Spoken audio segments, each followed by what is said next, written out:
안녕하세요, 여러분. ICT 기술 이야기 임진철입니다. 지난 2020년 7월부터 ICT 기술 이야기 영상을 업로드하고 있습니다. 올해 7월이 2년째가 되는 날인데 번외편으로 ICT 기술을 만든 분들에 대한 영상을 두 번에 걸쳐서 제작을 해서 업로드를 하려고 합니다. 사실 ICT는 1930년에서 40년대부터 본격적으로 시작이 되었다라고 할 수가 있습니다. 채 100년이 안 되는 기간인데 이 짧은 기간 동안에 기술의 발전의 속도도 상당했고 그 영향도 매우 높다라고 할 수가 있죠. 그리고 이 ICT 기술을 만든 분들은 너무나도 많습니다. 현대 컴퓨터 구조를 만든 폰 노이만, 그리고 마우스를 비롯해 가지고서 많은 ICT 기술을 개발을 했던 더글라스 앵겔바트, 내 손에 컴퓨터를 실현을 한 스티브 잡스, 그리고 구글링이라는 단어를 만들어낸 레리 페이지와 세르게이 브린 등 너무나도 많은 분들이 있죠. 이분들을 다 소개해 드릴 수는 없고, 이번 영상은 ICT 초창기 인물 두 분을 설명을 드리고, 다음 영상에서는 근현대적인 인물들을 말씀을 좀 드리도록 하겠습니다. ICT는 사과하고도 좀 관련이 있습니다. 스티브 잡스가 세운 애플이라는 회사도 있고, 그리고 앨런 튜링이라는 분도 사과하고 관련이 좀 있죠. 앨런 튜링은 한마디로 말해서 영화 같은 삶을 살다 간 컴퓨터 과학의 아버지라고 할 수가 있습니다. 1912년도에 영국에서 태어나셨고, 캠브리지와 프린스턴에서 이제 공부를 하셨습니다.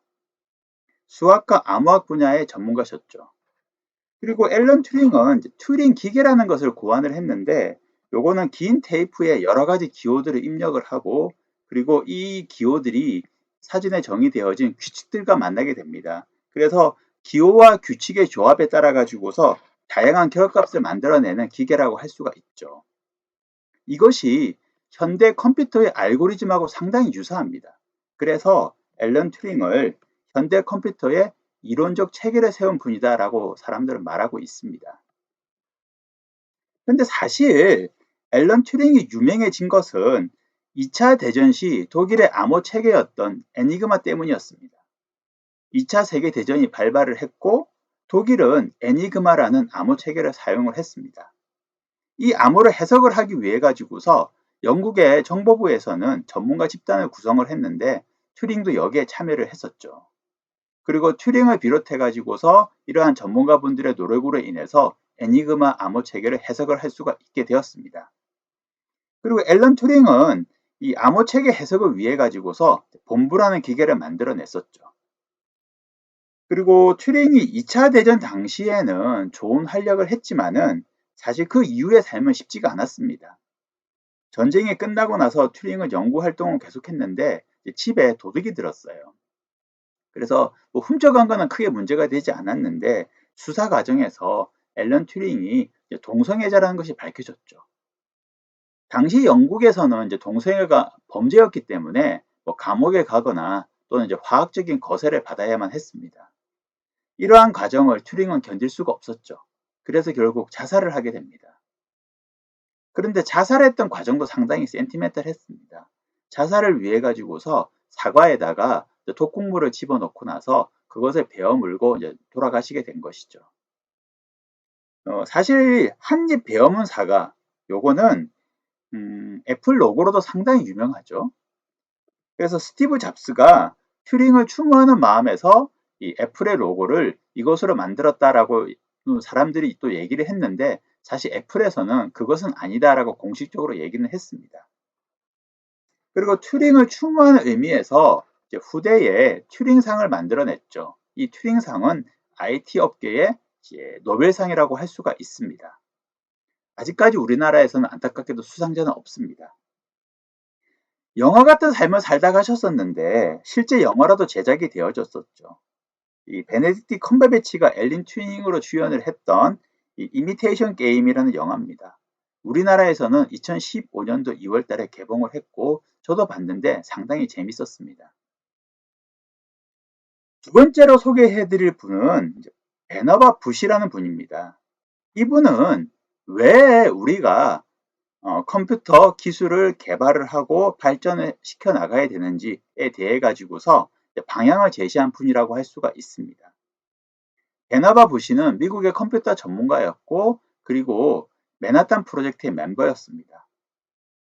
2차 세계대전을 보면서 기술이 인간을 살상하는 것에 대해 가지고서 상당히 회의감을 많이 가지셨다고 합니다.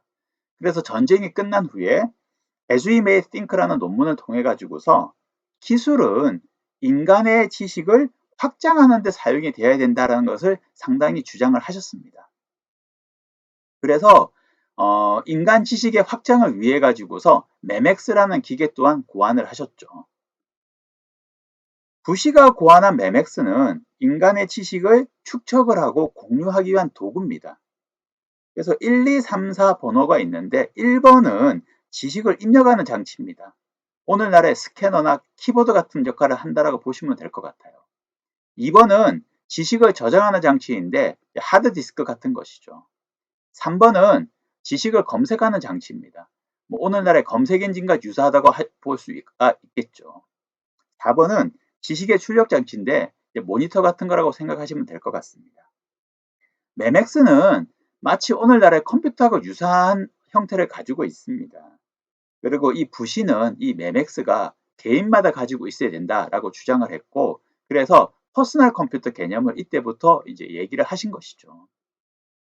사실 컴퓨터를 자유롭게 쓰는 오늘날에는 이 매맥스라는 개념이 크게 와닿지 않을 수가 있는데 당시에는 컴퓨터라는 것이 없었습니다. 그렇기 때문에 매맥스라는 개념이 상당히 획기적이고 창의적이었었죠. 이러한 부시의 사상은 이제 후대의 ICT 인물들에게 영감을 주었고 영향을 많이 미치게 되었습니다. 대표적인 인물이 두 분이 계신데 첫 번째가 이제 더글라스 엥겔바트죠. 더글라스 엥겔바트 같은 경우에는 인생의 목표가 세 가지가 있었다고 합니다. 그것이 첫 번째가 교육이고 두 번째가 안정적인 직장, 세 번째가 결혼이었는데 이 세 가지를 다 이루고 나서 목표가 없는 삶을 살았다고 해요. 그러다가 본인이 이제 부시가 적었던 글 As We May Think라는 것을 읽고서 새로운 목표를 찾고서 이제 IT 기술에 대해 가지고서 열심히 연구를 했다라고 이제 하십니다. 그리고 월드와이드 웹을 창시를 했던 팀 버너스리도 자신의 글에서 웹이라는 것은 매맥스를 실제적으로 구현한 것이다 라고 인정을 했었죠.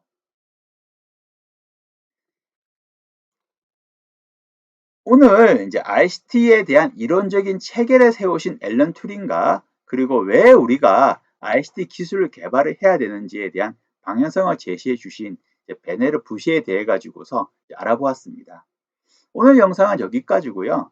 다음 영상에서는 ICT 기술을 발전시킨 인물들에 대해 가지고서 좀 더 알아보도록 하겠습니다. 감사합니다.